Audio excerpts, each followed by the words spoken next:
हिंद, मैं जयंत कुमार। तो चलिए आज हम लोग इस वीडियो में देखेंगे बिहार बीपीएससी द्वारा एईडीओ का एक जो एग्ज़ाम होने वाला है उसके लिए अति महत्वपूर्ण टॉप 30 क्वेश्चन।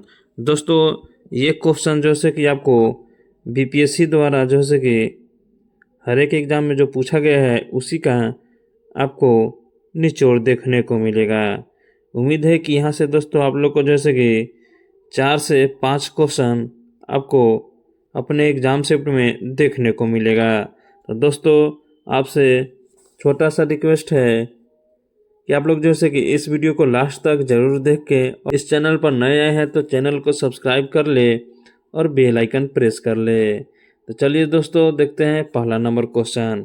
कह रहा है कि बिहार में कृषि विभाग का गठन किस वर्ष हुआ था।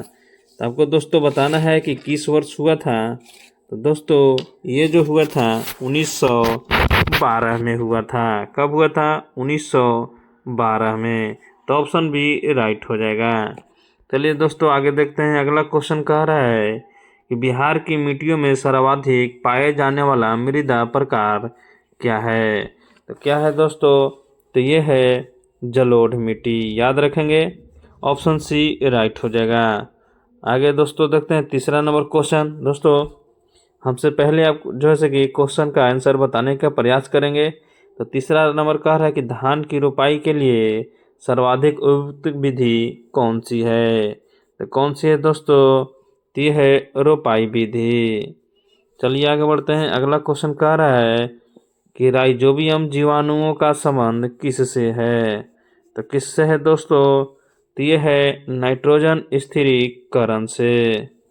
आगे बढ़ते हैं। अगला क्वेश्चन कह रहा है कि बिहार में सबसे अधिक सिंचाई किस स्रोत से होती है। तो किस स्रोत से होती है दोस्तों? ती होती है नलकूप से। किससे होती है? नलकूप से। चलिए आगे बढ़ते हैं। अगला क्वेश्चन कह रहा है कि भारत में हरित क्रांति के जनक माने जाते हैं। ये दोस्तों 5 स्टार क्वेश्चन रहने वाला है। तो कौन माने जाते हैं? तो ये माने जाते हैं MS Swaminathan. Option B right हो जाएगा। आगे बढ़ते हैं। अगला दोस्तों कह रहा है कि फसलों में क्रिटिकल स्टेज ऑफ इरिगेशन का अर्थ क्या है। तो क्या है दोस्तों? तो ये है महत्वपूर्ण अवस्था पर जल देना। ऑप्शन सी राइट हो जाएगा। चलिए आगे बढ़ते हैं। अगला क्वेश्चन कह रहा है कि गेहूं की फसल किस ऋतु की है। आपको बताना है दोस्तों गेहूं की फसल किस ऋतु की है। तो ये है रबी। ऑप्शन बी राइट हो जाएगा। चलिए आगे बढ़ते हैं। अगला क्वेश्चन कह रहा है कि पशुओं में दूध स्राव जो है उसके लिए कौन सा हार्मोन उत्तरदायी है। तो आपको बताना है दोस्तों कौन है। तो ये है ऑक्सीटोसिन। कौन है? ऑक्सीटोसिन। दोस्तों आप लोग देखे होंगे कि शहर के जो गाय हैं वो जो है कि ज़्यादा दूध देते हैं तो उनको जो है कि इंजेक्शन ऑक्सीटोसिन का ही लगाया जाता है। दोस्तों 10 नंबर क्वेश्चन कह रहा है कि ऑपरेशन फ्लड का कार्यक्रम का उद्देश्य क्या था। तो आपको बताना है दोस्तों क्या था। तो ये था दूध उत्पादन। ऑप्शन बी राइट हो जाएगा। आगे बढ़ते हैं। अगला क्वेश्चन कह रहा है कि बिहार कृषि विश्वविद्यालय पूसा किस जिले में स्थित है। तो आप लोग दोस्तों बताएंगे किस जिला में स्थित है। इसका जो राइट आंसर हो जाएगा कौन हो जाएगा? समस्तीपुर। चलिए आगे बढ़ते हैं। अगला क्वेश्चन कह रहा है कि मिट्टी का pH 7 से कम होने पर मिट्टी क्या कहलाती है। तो क्या कहलाती है दोस्तों? ये कहलाती है अम्लीय कहलाती है। ऑप्शन सी राइट हो जाएगा। चलिए आगे बढ़ते हैं। अगला क्वेश्चन कह रहा है कि भारत में कृषि राज्य विषय है यह किस सूची में आता है। तो आपको बताना है दोस्तों किस सूची में आता है। तो ये जो आता है राज्य सूची में आता है। किस में आता है? राज्य सूची में। चलिए आगे बढ़ते हैं। अगर दोस्तों 14 नंबर क्वेश्चन कह रहा है कि बिहार की प्रमुख नकदी फसल कौन सी है। तो आपको बताना है दोस्तों कौन सी है। तो ये है जूट है। चलिए आगे बढ़ते हैं दोस्तों। अगला क्वेश्चन देखते हैं। अगला क्वेश्चन कह रहा है कि पशुओं में खुर पका मुंह पका रोग किस प्रकार का है। तो दोस्तों बताना है आपको किस प्रकार का है। तो ये है विषाणु जनित, ऑप्शन बी राइट हो जाएगा। चलिए आगे बढ़ते हैं। अगला क्वेश्चन कह रहा है कि नील क्रांति किससे संबंधित है। तो किससे संबंधित है दोस्तों, 5 स्टार क्वेश्चन है। तो ये है मत्स्य पालन से, ऑप्शन सी राइट हो जाएगा।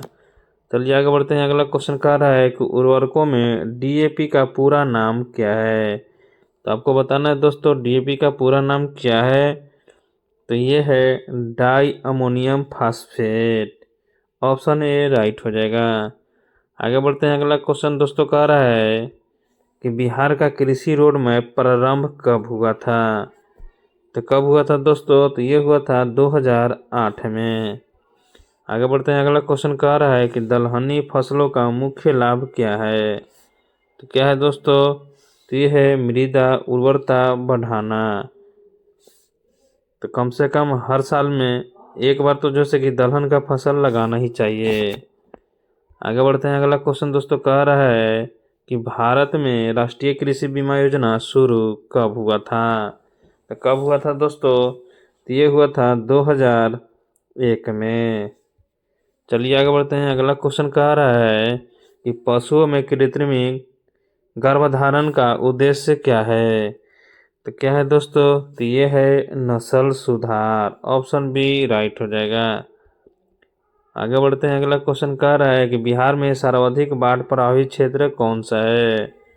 तो कौन सा है दोस्तों, तो ये है मिथिला, ऑप्शन बी राइट हो जाएगा। आगे बढ़ते हैं दोस्तों। अगला क्वेश्चन देखते हैं। अगला क्वेश्चन क्या कह रहा है, कह रहा है कि श्वेत क्रांति का नेतृत्व किससे जुड़ा है। तो दोस्तों 5 स्टार क्वेश्चन है। तो किससे जुड़ा है, तो वो जुड़ा है वर्गीज कुरियन से, ऑप्शन बी राइट हो जाएगा। आगे बढ़ते हैं। अगला क्वेश्चन कह रहा है कि फसलों में जैविक खाद का उदाहरण क्या है। तो क्या है दोस्तों, तो ये है गोबर खाद, ऑप्शन सी राइट हो जाएगा। इस वीडियो का लास्ट क्वेश्चन देखते हैं दोस्तों। लास्ट क्वेश्चन कह रहा है कि प्रधानमंत्री फसल बीमा योजना कब लागू हुई थी। तो कब लागू हुई थी दोस्तों, तो ये हुआ था 2016 में। तो आज के लिए इतना ही।